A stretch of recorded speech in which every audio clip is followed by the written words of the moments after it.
Hi viewers, welcome to our channel. ప్రస్తుతం మనతో పాటు ప్రముఖ పొలిటికల్ అనలిస్ట్ కిలారి నాగార్జున గారు ఉన్నారు. వారితో ఒకసారి మాట్లాడదాం. సార్ నమస్కారం. సార్ నమస్తే. సార్ లోకేష్ గారికి తెలుగుదేశం పార్టీ బాధ్యతలు అప్పగించాలి అని చెప్పేసి బుద్ధా వెంకన్న గారు ప్రెస్ మీట్ పెట్టి ఆయన కోరడం జరిగింది. ఆయన రిక్వెస్ట్ కూడా కాదు, ఇది డిమాండ్ అని కూడా అంటున్నారు. అంటే మరి ఆయన లోకేష్ గారు ఒకవేళ పార్టీ బాధ్యతలు స్వీకరిస్తే ఎలా ఉంటుంది? ఆయన నిర్ణయం పైన మీ ఒపీనియన్ ఏంటి సార్? అంటే వెనకటికి ఒక సామెత ఉంది మనకి, ఆలు లేదు చూలు లేదు కొడుకు పేరు సోమలింగం అని చెప్పేస్తారు. అవును. ముందు పార్టీ అధికారంలోకి రావటం అనేటువంటిది ఏ పార్టీకైనా ప్రధానమైనటువంటి అంశం. అవును. ఎలక్షన్ జరిగింది, నిర్ణయం అనేది పార్టీ పోలింగ్ రోజున మనకు తెలుస్తుంది. అప్పటిదాకా కూడా ఓపిక పట్టకుండా ఆల్రెడీ అధికారంలోకి వచ్చేసినట్టే ఎవరికి ఏ పదవులు కావాలనేటువంటిది మాట్లాడటం అనేటువంటిది ఏంటంటే కొంచెం హాస్యాస్పదంగా ఉంటుంది.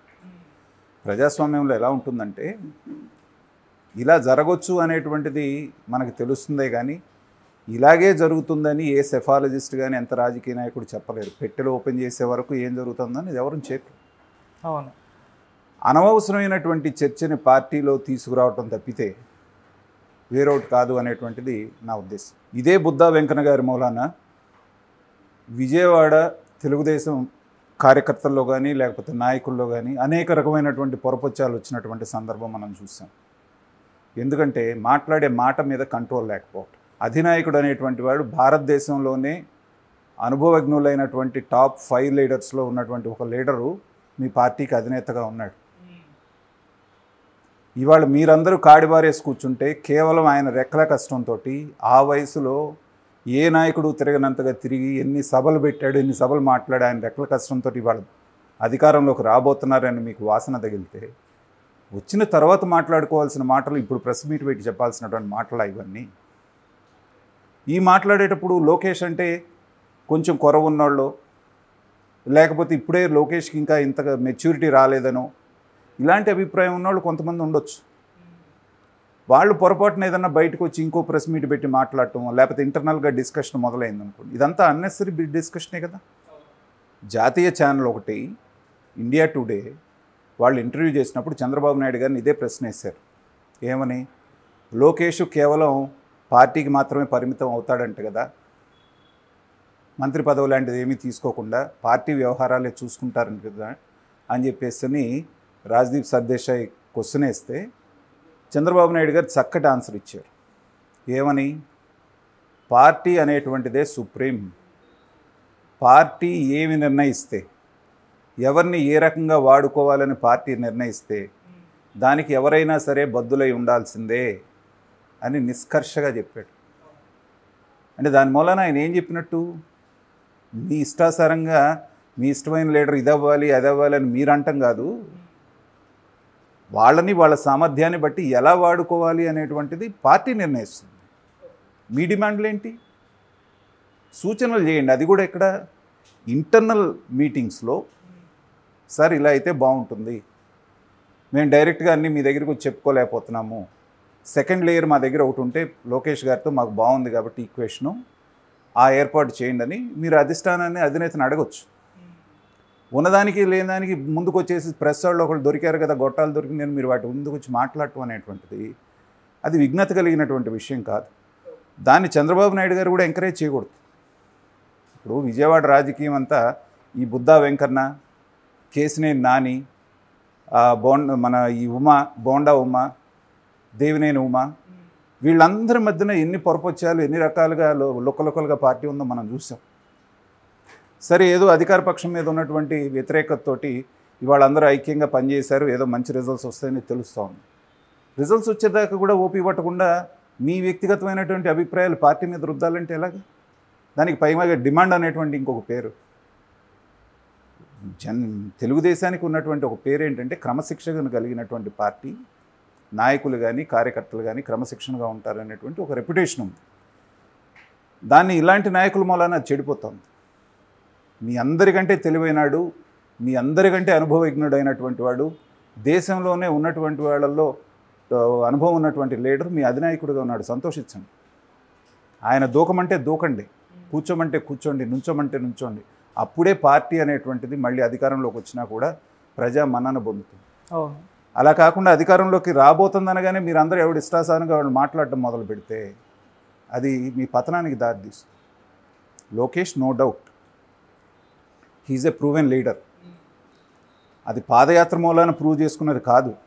గతంలో అతను మినిస్టర్గా పనిచేసినప్పుడే భారతదేశంలో ఎక్కడా లేనటువంటి విధంగా ఆ నరేగా నిధులు వాడుకొని 24,000 కిలోమీటర్లు సిమెంట్ రోడ్లు వేసినటువంటిది ఒక రకంగా ప్రపంచ రికార్డ్. అవును. దాన్ని మీకు చెప్పుకోవడం చేతకాక పాడు చేసుకున్నారు. నిజంగా మీకు గనక ఏమాత్రం విఘ్నత ఉన్నా అంత గొప్ప అచీవ్మెంట్ని భారతదేశ లెవెల్లో ప్రచారం చేసుకోవాలి మీరు. ఇవాళ మాలాంటి వాళ్ళు ఎవరన్నా గుర్తు చేస్తే కానీ మీకు గుర్తు రావట్లేదు. అంత సమర్థవంతుడైనటువంటి నాయకుడిని తీసుకెళ్ళి మీరేవో మీ వ్యక్తిగతమైనటువంటి విషయాలు, రేపొద్దున ఆయన దగ్గర ఎర్ర డైరీ ఉంది కాబట్టి మనకి ఎవరన్నా వ్యతిరేకంగా చేస్తే వాళ్ళ మీద కక్ష తీర్చుకోవడానికి లోకేష్ గారిని వాడుకోవాలని చూస్తే అంతకంటే పిచ్చి పని ఉండదు. రాజకీయాల్లోకి వచ్చే వరకు మేము ఏదన్నా ప్రతిదాడులు చేస్తాం లేకపోతే మీ సంగతి చూస్తూ ఉంటాం వేరు. వచ్చిన తర్వాత పాలన మీదే కాన్సన్ట్రేట్ చేయాలి. చట్టబద్ధంగా వాళ్ళు ఏదైనా తప్పులు చేస్తే వాళ్ళ మీద చట్టపరమైనటువంటి చర్యలు తీసుకోవాలి. కానీ ప్రతీకార చర్యలు, దాడులకు తెగబడతామంటే ప్రజాస్వామ్యం అది ఒప్పుకోదు. చంద్రబాబు నాయుడు గారు లాంటి వ్యక్తి అసలు ఒప్పుకోడు. లోకేష్ కూడా ప్రతిదాడులు చేస్తామని ఎక్కడా చెప్పట్లేదు. చట్టాన్ని అతిక్రమించినటువంటి వాళ్ళు ఎవరైనా ఉంటే వాళ్ళని చట్ట ప్రకారంగా చట్ట పరిధిలో శిక్షిస్తూ ఉంటున్నాడు. కాబట్టి ఆయన చేయాలి అంటే కూడా ఒక అధికారంలో ఉండాలి. ఆయన ఒక రాష్ట్ర అధ్యక్షులాగా నేను అది చేస్తానంటే కుదరదు. ప్రభుత్వంలో భాగం కావాలి ఆయన. అయినప్పుడే ఒక ఎంక్వైరీ కమిటీ వేయడానికి కానీ వాళ్ళ అధికారంలో ఉండాలి. తర్వాత ఒక అసమర్థుడైనటువంటి నాయకుడిని తీసుకొచ్చి మినిస్ట్రీ ఇచ్చి అతను 5 సంవత్సరాలు దాంట్లో పెట్టడం ఎంత తప్పు. ఒక సమర్థవంతమైన నాయకుడిని అధికారంలో భాగస్వామ్యం చేయకుండా కేవలంగా పార్టీకి పరిమితం చేయడం కూడా అంతే తప్పు. లోకేష్ అనేటువంటి వ్యక్తి విదేశాల్లో చదువుకొని వచ్చాడు, ప్రపంచమంతా పర్యటించి వచ్చాడు, ప్రపంచవ్యాప్తంగా జరుగుతున్నటువంటి అన్ని విషయాల మీద అవగాహన ఉన్నటువంటి నాయకుడు. అలాంటి నాయకుడిని పరిపాలనలో వాడుకోము, కేవలం పార్టీకి పరిమితం చేస్తామంటాం అనేటువంటిది పిచ్చి మాట. అది ఎవరన్నా చెప్పినా కూడా అది చంద్రబాబు నాయుడు గారు ఒప్పుకునే పరిస్థితి లేదు.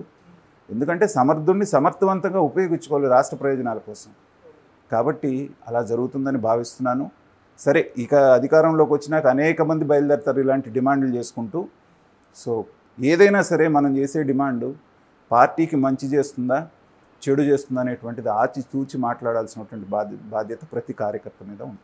ఆ రోజున 6%, 6.5% ఓట్లు ఉన్నటువంటి పవన్ కళ్యాణ్ మీతో ఉన్నాడు, 2% ఓట్లు ఉన్నటువంటి బీజేపీ మీతో ఉంది. అంటే 8.5% ఓట్లు మీకు ఉన్నప్పటికీ కూడా 1.5% తోటి గెలిచారు. 2019కి వచ్చేటప్పటికి బీజేపీ మీతో లేదు, పవన్ కళ్యాణ్ మీతో లేరు కాకపోగా మీకు వ్యతిరేకంగా నిలబడి పనిచేశారు వాళ్ళు. పైగా 5 సంవత్సరాలు పాలించిన తర్వాత జగన్మోహన్ రెడ్డి నేను బంగారం మీకు పెడతాను అనేటువంటి పద్ధతులు అందరినీ ముద్దులు పెట్టి ఇచ్చేసినప్పుడు ఖచ్చితంగా ప్రభుత్వ వ్యతిరేకత అనేటువంటిది 3-4% ఉంటుంది. మరి జగన్మోహన్ రెడ్డి గారికి తెలుగుదేశానికి ఉన్నటువంటి గ్యాప్ 9% నుంచి 10% మధ్యలోనే. అది ఒక 6.5%, బీజేపీది 2%, యాంటీ ఇన్కంబెన్సీ సరిపోయింది కదా. ఇంకా వాళ్ళు ఈవీఎంని ట్యాంపర్ చేయాల్సిన అవసరం ఏముంది? కాబట్టి 2019లో పెద్ద ఎత్తున ప్రజాభిప్రాయం అనేటువంటిది వైఎస్ఆర్సీపీకి అనుకూలంగానే వచ్చింది. దాన్ని ఎవరైనా ఒప్పుకోవాల్సిందే. కానీ ఓడిపోయిన వాళ్ళు ఒప్పుకోరు, ఒక వంకలు చూపిస్తారు. 2019లో తెలుగుదేశం అలాగే చేసింది. 2024లో ఒకవేళ అధికారం కోల్పోతే వైఎస్ఆర్సీపీ వాళ్ళు కూడా దానికి మీరు అన్నట్టు గ్రౌండ్ ఇప్పటి నుంచే ప్రిపేర్ చేసుకుంటున్నారు. ఈసీ ఏకపక్షంగా చేసింది, పోలీస్ డిపార్ట్మెంట్ ఏకపక్షంగా చేసింది, మేము చెప్తే వినలేదని చెప్పడానికి ఇదంతా ground preparation. Right sir, thank you so much.